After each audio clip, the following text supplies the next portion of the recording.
Okay, awesome. So obviously we've reached the final day of the most intensive part of the cleanse, which is obviously the colon cleanse in itself.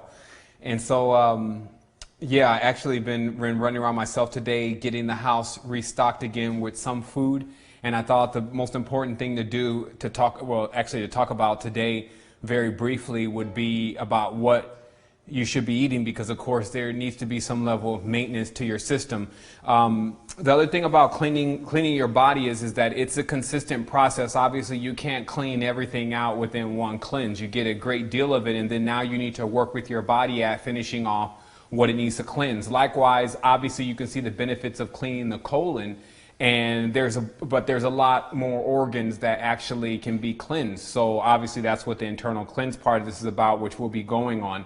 The internal cleanse, however, won't be broadcasted daily. Actually, what I plan to end up metamorphosizing the Ascension Techniques platform into is actually a place where you come to get different levels of information. So I believe tomorrow night we're gonna start these feature films, which is basically films that are very important. Not a lot of stuff that people have seen, just a lot of documentaries and things that have been done, and then the most that they've been able to make it to is something like Pirate Bay.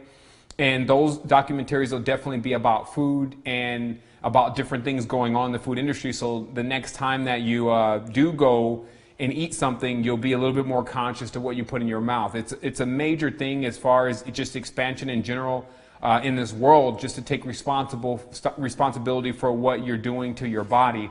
I just recently saw a lady that was walking out of the ice cream store, and you can tell that she was really having a hard time with her health.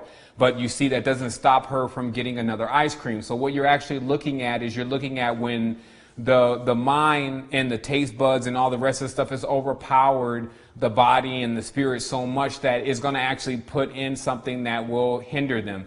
Now remember, the mind, even though if it's dull already, will just continue to become more dull. So it will never become conscious that, hey, it's the food that's actually making me like this, etc. So that's why I say the mind is also the one that says, hey, I want to eat this tastes good, etc.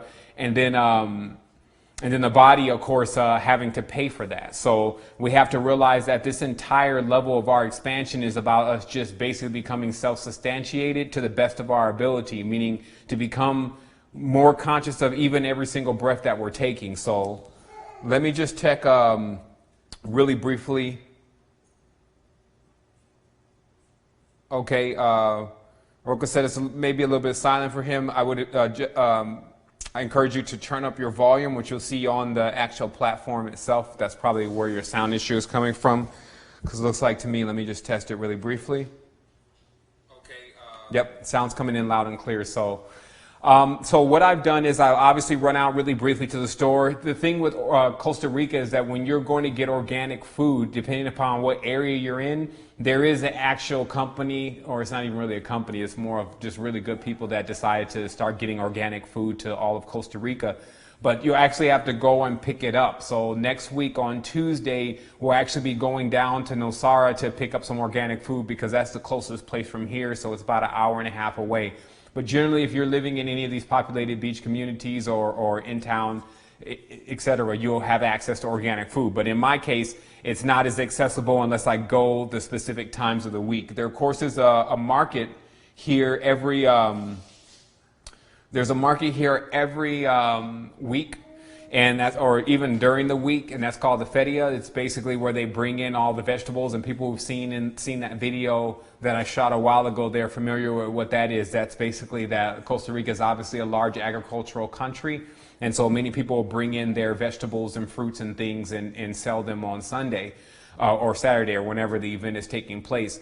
However, a lot of those vegetables are grown by just standard farmers that are using pesticide in the crops. And of course, that makes a big difference for a lot of farmers, especially if they can make it or not. Because if they lose their crop, or if they don't use these seeds that they're being given, et cetera, then they can't even afford to stay alive. Obviously, if you don't have a good outlet for organic food and you don't have people that are willing to pay that premium price for it, then it doesn't even become possible for the farmer to actually grow it.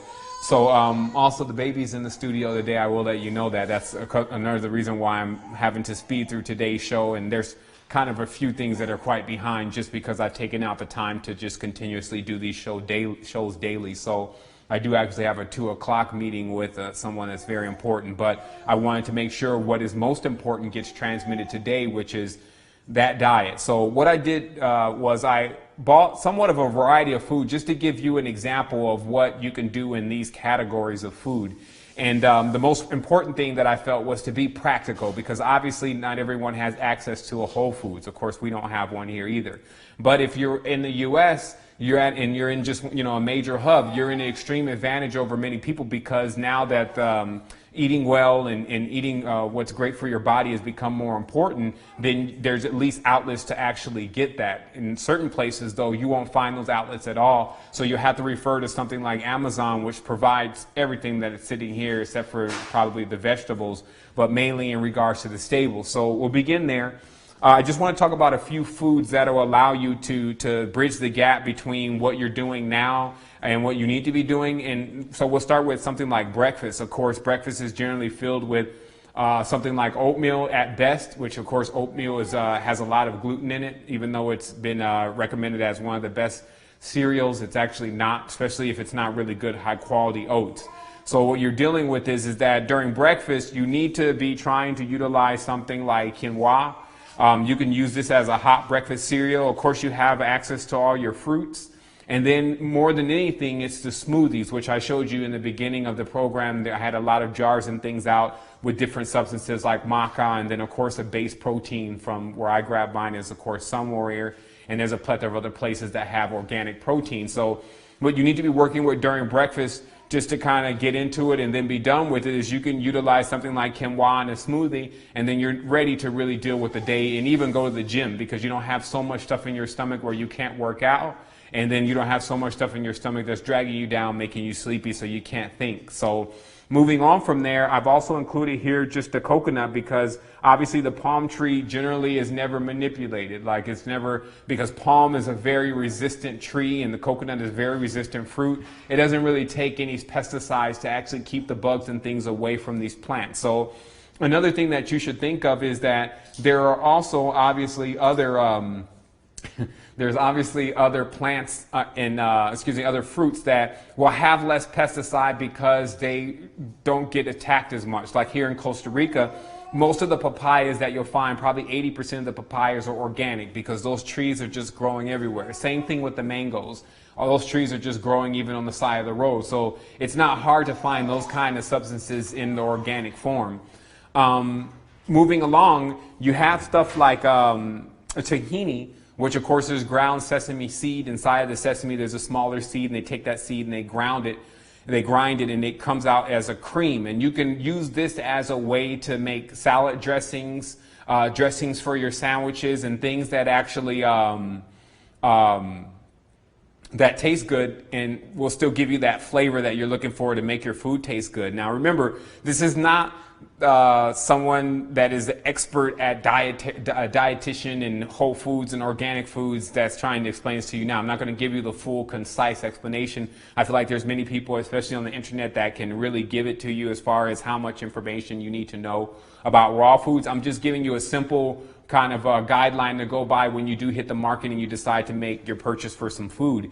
The other thing is that you're going to want to get away from those packages of seasoning that are, they're like a blend. So it's like vegetable sauce or Italian sauce or steak sauce or Lawi seasoning salt. All of those are just horrible for you. They contain, of course, the salt that we were talking about earlier in our programs, the salt that actually is really synthetic salt that destroys your system. So when you're seasoning your food, you want to definitely go to the aisle of seasonings and grab some celery seed. I got here some ginger, some ground ginger. I have some turmeric. There's oregano. So you really want to start utilizing those natural seasonings and make that what you're seasoning your food rather than those all-purpose seasonings. A lot of people are going to be looking for where they can, how they can supplement the bread thing or the tortilla thing or the dinner roll thing. And obviously rice cakes is not a good supplement for that. It's not even going to really compare. But if you want to start weaning yourself off, this is one of the levels of what you can do with that process. Of course, a lot of people are not advocates of rice that are in the health food industry. But again, we're working on being practical here, getting people to basically transfer into the new diet. That's another thing. You can't really expect people to be transferring into a diet immediately unless they get some kind of big inclination or big epiphany moment that's what's been holding them back. That's really what happened for me with becoming a vegetarian. I was told the food was decaying, and I asked how, and they said because the food dies within minutes. Any real carnivore actually eats up the food right away because they need the nutrients that are within the blood. No carnivore seasons the meat. So you're actually, what you're eating is already decayed meat that has been injected in everything to make it look like it's actually fresh. And then once I went and researched that very briefly, I stopped eating meat that day. But I didn't go into a holistic diet like I was supposed to. The person didn't give me the rest of the information. I actually became what is known as the infamous junk food vegetarian. This means that, you're eating Morning Star, you're frying French fries in canola oil or even in olive oil before you understand that olive oil heated is even worse for you. So what happens is that you start making those baby steps towards actually getting your diet in complete line. And there's nothing wrong with that. So still realize that there's a lot of this that you're going to have to work with yourself on. I was just making sure this stuff was in the camera. Another thing is that, especially for your supplement and stable, if you're just a big eater and you feel like you're not getting enough, especially with this rice cake stuff, then you're going to want to add something else that has more girth into it. And I would always go with the brown rices. Again, a lot of people that work in these whole food industries, etc., say all these rices are no good really because they're all seeds for grasses and that they should at least be sprouted or something like that before they're eaten. So that's their opinion of it. And I'm just, again, telling you what you can access right at your local market that can still hold you over. The other thing is with all your nuts and all your seeds, you're going to want to soak them, if you could soak them. Because what really happens is that if you're creative in the kitchen, or if you can even access recipes on the internet, you can really create some dishes that are not as bad at all, especially to the taste. It just takes more time to prepare something like that. When going to the store, what I could really see is that you had this fresh section that was the smallest part of the store, and then you had this huge in the box, in the can section, which is basically all the stuff that's shipped in. And of course, the major rift between all of this stuff is really going to be how good it is for the body. So it's almost like a rule of thumb that when you see things that are dried out and in a box and in a can or something like that, then you're not going to be dealing with something that's going to give you the energy levels that you're looking for. However, again, you're going to have to look at some of the stuff that you may have been eating, especially if it's something like fast food, and then look at something like maybe if it's just some palmitos or some palm hearts in a jar. Even though that's not the best way to eat palmitos, it's still going to be much better than going out to get a hamburger. So take it easy on yourself in a sense where it's figuring out exactly what you're going to eat, but also do your due diligence to walk around the grocery store and start thinking about what can I make up. Maybe I'll throw some of this rice in, chop some cilantro up, add some of this celery seed and some of this ground ginger in there and soak some of these almonds and get that all working together and then, create something. And so again, referring to the internet for recipes and things is going to be great. I've grabbed just some standard stuff like some tomatoes and sprouts. You always want to stock up on your sprouts. I remember when I was younger, actually there's another one, of course, the green sprouts.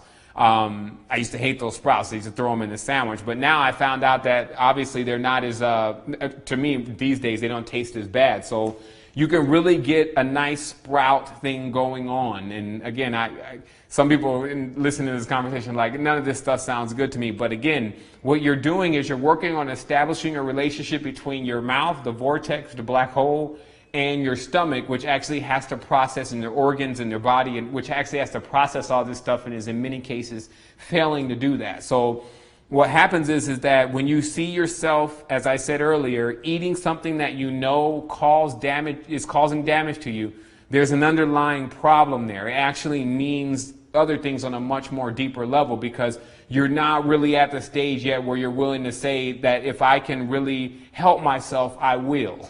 Because obviously putting something bad in your system is not helping yourself. So this is a major part of the level of how the controllers are really working with people's mind to keeping themselves back. But again, with 100% responsibility, it's still up to you to figure out what you need to put in your system.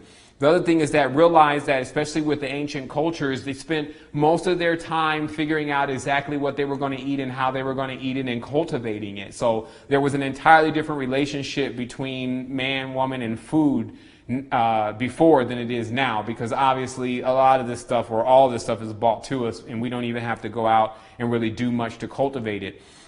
That also stems into why we need to eat so much of it. The reality is that when you understand how much is put into putting the food there in front of you, then you're actually able to absorb all the energy that was put into all the water and all the sunlight and all that was put into making it grow. So generally, if you're working in that field of cultivating crops and things, you see how much work and toil is put into it. So when you're finally eating it and absorbing it, it's definitely a better quality, one, but because you've put it together for yourself, you know you have to eat it. But two, there's also a deeper connection. So that's something that we will have to begin to reestablish as we go on in the future, with as far as how to get certain things, at least sprouts and stuff, that we can grow on our own. That way that we can at least enjoy taking in the essence of that energy.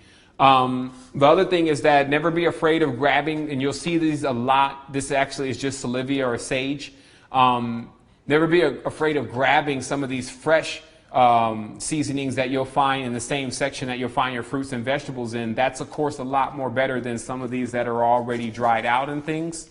But again, I like the way the cleanse was like good, better, best. This is really what you're dealing with here. It's still going to be great for you to change your diet. So I think if people want to know what am I going to be enjoying for lunch, I think what I'm going to do is I'm going to probably take the pointers of what was written in the book, and I got some organic potatoes. I'm probably going to boil them first just to make sure I can get all of anything else that may be in them out of them. And then I'm probably going to throw them into the oven with some nice fresh herbs. And then I'm probably going to add some salvia. And then when it's probably done, I'll probably throw some olive oil on it and start that way. And maybe, geez, I'm not really sure. I haven't thought about eating. That's the other thing. I know now that I have to come off this fast, but I'm not rushing necessarily into throwing something in my system because I'm so hungry. So I'm being very cautious to what I really put in here so that I can keep the mind in optimal condition. So what I'm going to do is, because obviously I have to start, I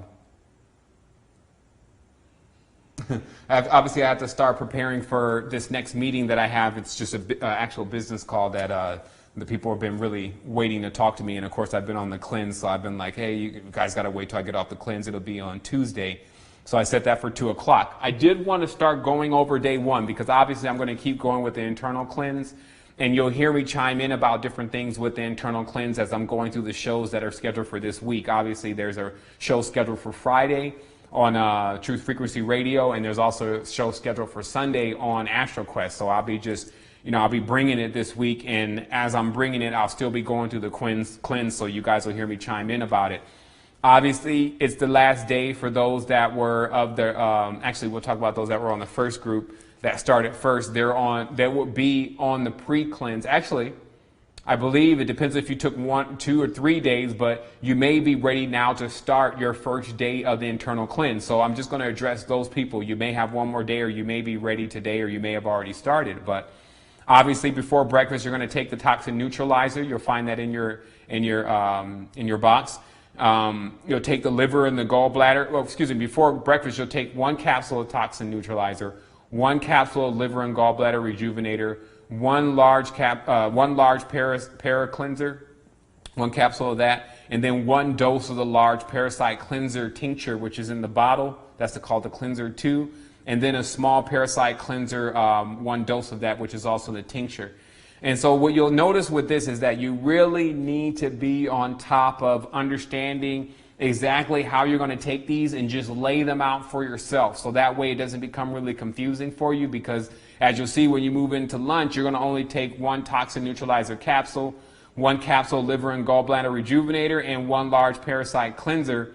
And it says, note, because of individual variations in drawing up liquid into your dropper, you may notice you finish bottles of liquid formulas before the end of 7 days. This is perfect.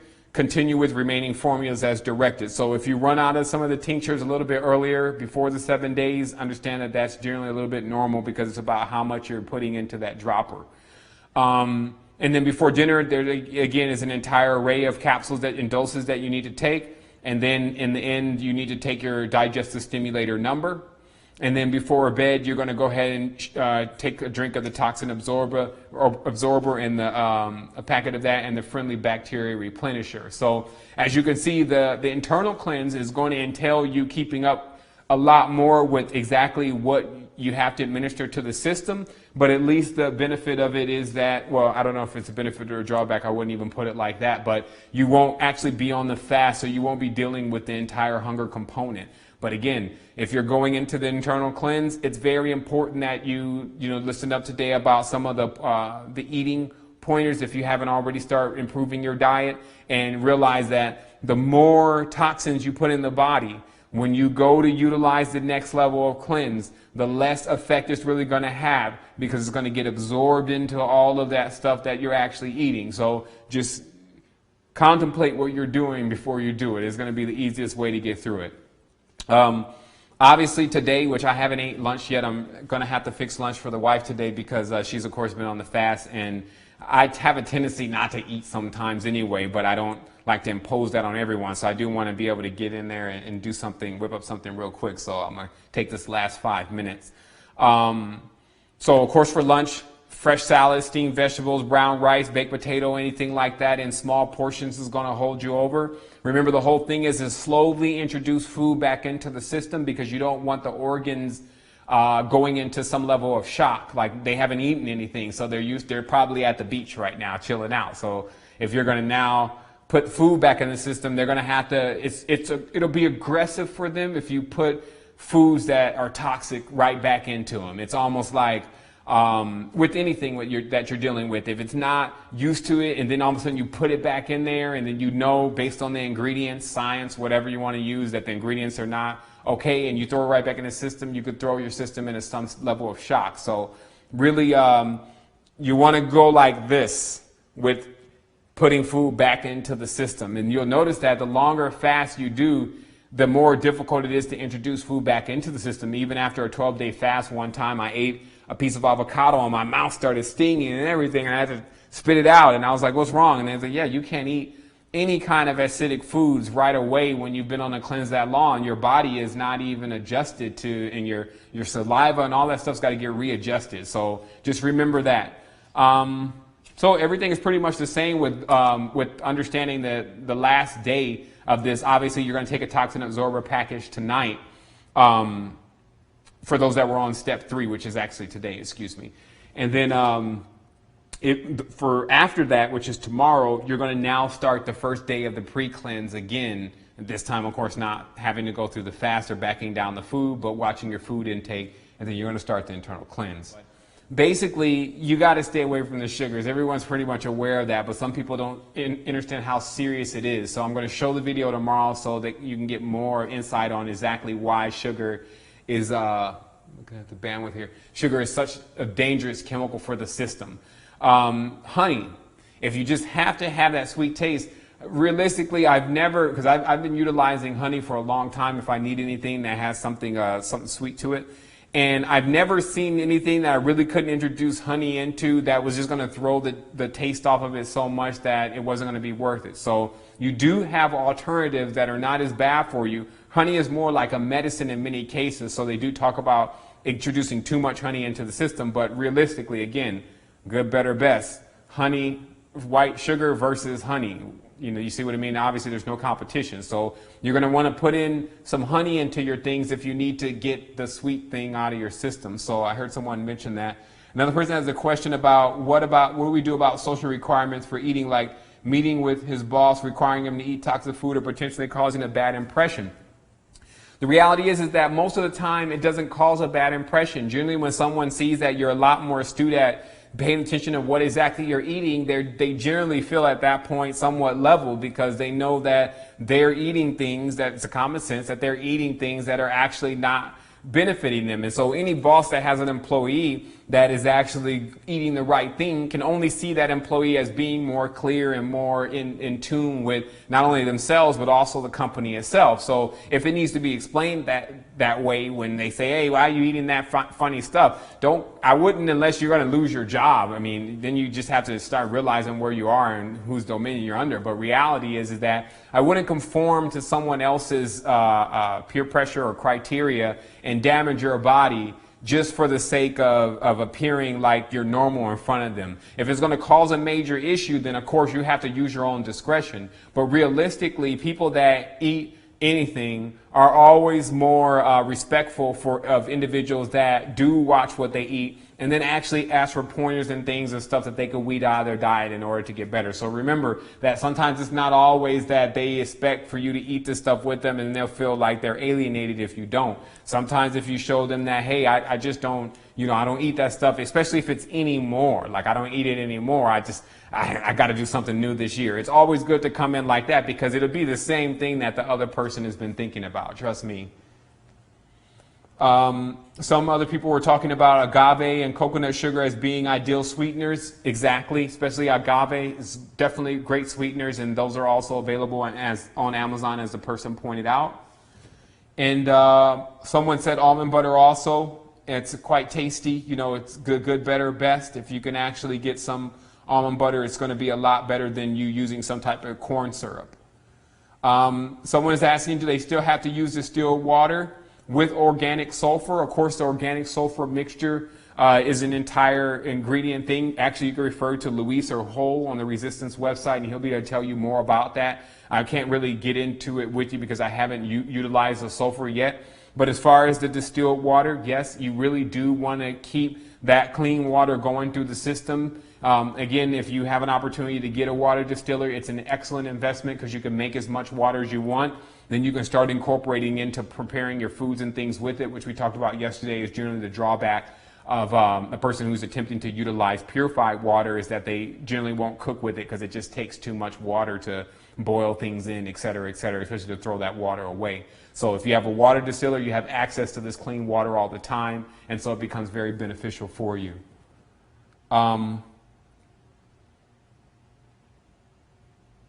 Okay, so that looks like everyone's question today. And again, I do regret that I have to cut out here a little early, but there's, duty calls, as I always say. There's just tons of stuff always going on over here. And like I said, I'm looking to expand the platform even more now. I'm going to definitely be getting into some other things. I'm probably going to be doing some cooking shows here within a couple of weeks just to give people some more ideas of what they can eat. But the main thing I want everyone to really know now is that at your supermarket, there is some stuff that you can grab. That's one. Two, you really have to take control, 100% substantiation, responsibility of what you're putting in the black hole. The black hole will eat anything, meaning that it can get to a state where anything can go in the mouth, and everyone knows what I'm talking about. So what happens is that you need to get some level of control over this because it's connected so much to the rest of the body. It does really suffer or benefit from what you do with it. A good conversation to have with the body is about as far as if you think the food tastes good or not, and it's not as good for you, start thinking about how good it is for the body and the agreement that the body and the mouth have come to, or the mind have come to, for putting great things in the system now, so that way a person can be operating at optimal condition these days. Because one of the most important things is now you got to realize these folks are not playing games. Like whatever expansion is necessary for this world needs to happen now. You see that most of everything is going in the opposite direction that it needs to be going. And it doesn't appear that many people can even figure out how to turn it around. How are you going to stop people from using cars? How are you going to start implementing something beside oil? How are you going to remove plastic? How are you going to remove corn? So all these different things are not to be contemplated by the standard mindset. They're actually to be tackled by the enlightened mind as the solutions come really fast, because we know one thing. Before the problem existed, the solution existed first. All higher vibratory things do come before lower vibratory fields, which are just the lower part of the spectrum of slowed down light. So always remember that any problem that you may be facing, the solution always exists. It's just about whether you're equipped or not to be able to divine or to be able to actually clearly see that solution. And what gives you a great deal of clarity is cleaning the filters or the organs, so that way when you're looking through the lenses of the planet, that you're actually able to see things as clear as they really should be without any distortion or toxic view. So I wanted to say wholeness and balance vibrations to everyone. Thank you for tuning in. Thank you for all the people that participated in the cleansing. Of course, we're going to keep going, and as I said, there'll be periodic comments about it. But all the individuals that participated, it's been excellent. It's been really allowing other people to continue with the cleanse themselves and to get through it. There's been a lot of things that have introduced, a lot of information that everyone has shared together. So that's been just a major expansion for us, because obviously the more we know, the more we expand. Wholeness.